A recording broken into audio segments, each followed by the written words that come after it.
kakiku, terang bagi jalanku.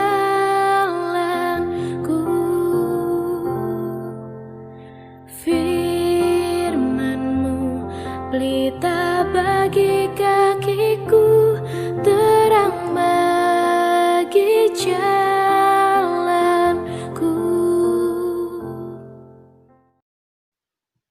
Shalom, salam sejahtera untuk kita semua. Kembali kita bertemu dalam acara Kebaktian Pemahaman Alkitab.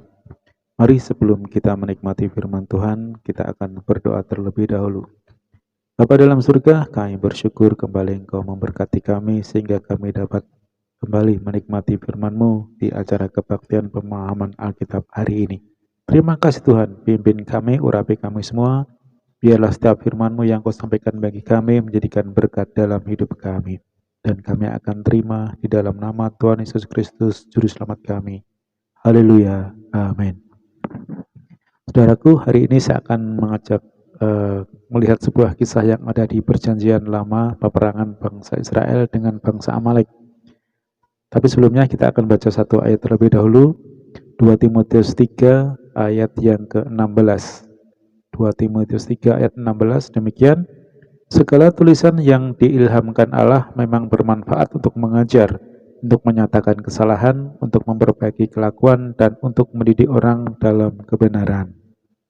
Nah, dari ini kita akan melihat peperangan antara bangsa Israel dan bangsa Amalek yang tertulis dalam Keluaran 17 ayat 8-16. Sebagai contoh yang bisa kita renungkan dalam kehidupan kita. Ini adalah perang Israel yang pertama sejak Allah membebaskan mereka dari perbudakan di Mesir. Perjalanan mereka di padang gurun baru saja dimulai ketika bangsa Amalek menyerang bagian-bagian yang paling lemah dari rombongan mereka. Tertulis juga dalam Ulangan 25 ayat 17 dan 18. Bangsa Israel sangat membutuhkan pertolongan karena pertempuran ini memang sungguh tidak seimbang. Pasukan Amalek adalah tentara yang berpengalaman. Mereka memang diciptakan untuk menjadi seorang tentara, dilatih.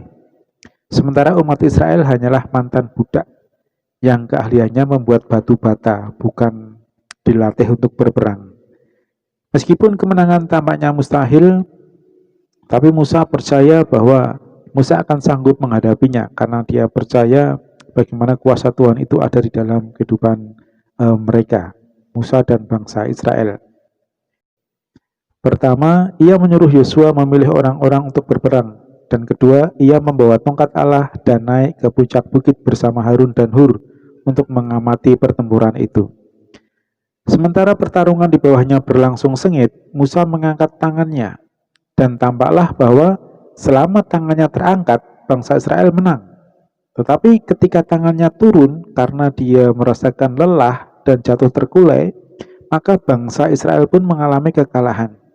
Amaleklah yang mendapat kemenangan. Melihat pergumulan Musa, Harun dan Hur lalu mendudukkan Musa di atas batu karang dan mereka pun menempatkan diri di kanan kiri Musa dan menatang lengannya. Sebelum malam tiba, Yosua dan orang-orangnya sudah berhasil mengalahkan musuh-musuh mereka. Dan dengan mempelajari kemenangan mereka, kita pun dapat belajar banyak tentang kuasa doa. Tentang kuasa doa yang mendukung saudara-saudara kita di dalam peperangan, juga untuk mendukung kehidupan kita sendiri. Kisah ini menunjukkan kepada kita bagaimana caranya kemenangan perjuangan hidup.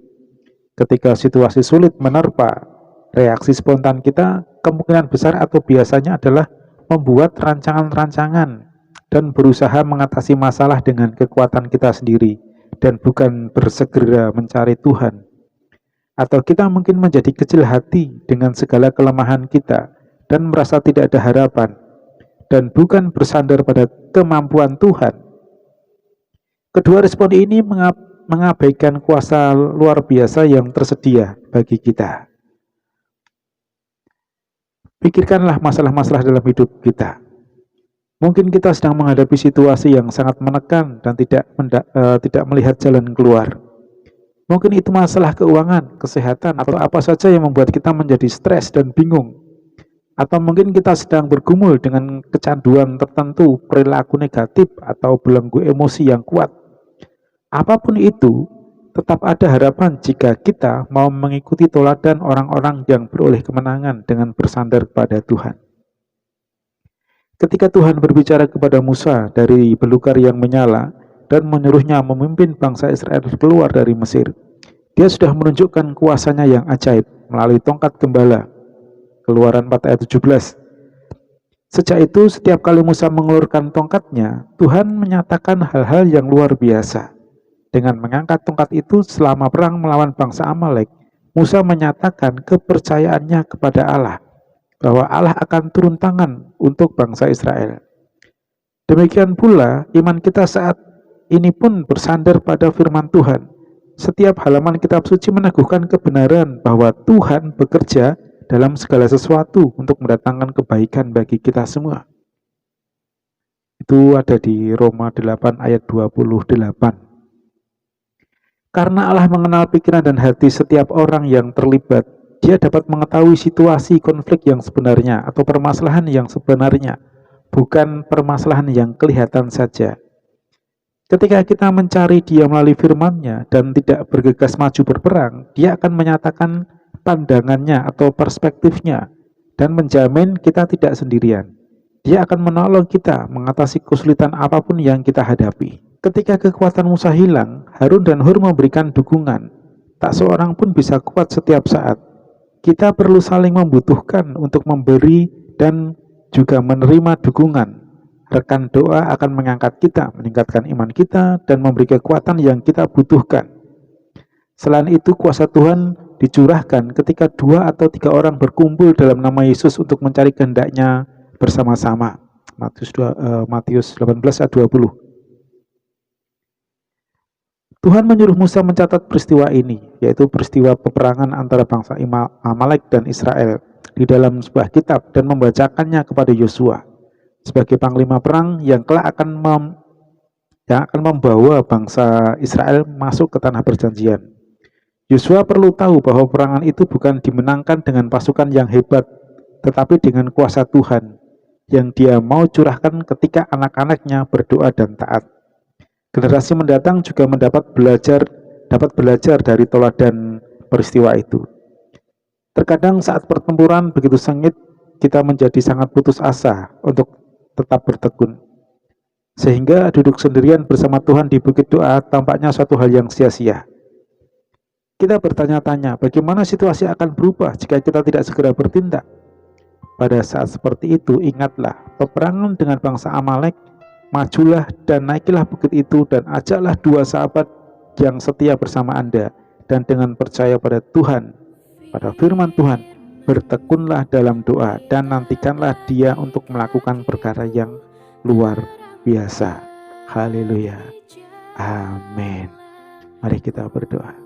Terima kasih Tuhan, biarlah kami hari ini dapat belajar Tuhan kepada Engkau melalui kisah yang dituliskan oleh Musa tentang peperangan bangsa Israel melawan bangsa Amalek, bahwa mereka menghadapi kekuatan yang besar, kekuatan yang sangat dahsyat. Mereka adalah orang-orang yang lemah, bukan tentara berperang, tapi Engkau memberikan kemenangan kepada mereka. Itu dikarenakan karena Musa beserta umatnya berseru berserah kepada Engkau Tuhan, memohon kehendak-Mu, memohon bimbingan dan tuntunan-Mu Tuhan, sehingga Engkau memberikan kemenangan kepada mereka. Biarlah mengajari kami Tuhan dalam setiap kehidupan kami saat kami sedang menghadapi peperangan secara rohani maupun dalam kehidupan ini Tuhan. Kami beroleh kemenangan karena kami selalu berseru kepada Engkau, saling mendukung di dalam doa satu dengan yang lain Tuhan. Biarlah kiranya Engkau Tuhan yang bekerja bersama-sama dengan kami Tuhan. Kami tidak mau mengandalkan kekuatan kami sendiri, tapi kami ingin mengandalkan kekuatan Engkau Tuhan. Engkau telah membuktikan kuasa-Mu di masa yang lampau, dan kami percaya kuasa-Mu pun akan tetap ada hingga saat ini Tuhan. Terima kasih Tuhan Yesus, kami mengucap syukur atas firman-Mu. Ampuni segala dosa-dosa dan kesalahan kami Tuhan. Dalam nama Yesus kami akhiri firman-Mu ini. Haleluya. Amin. Terang bagi jalan.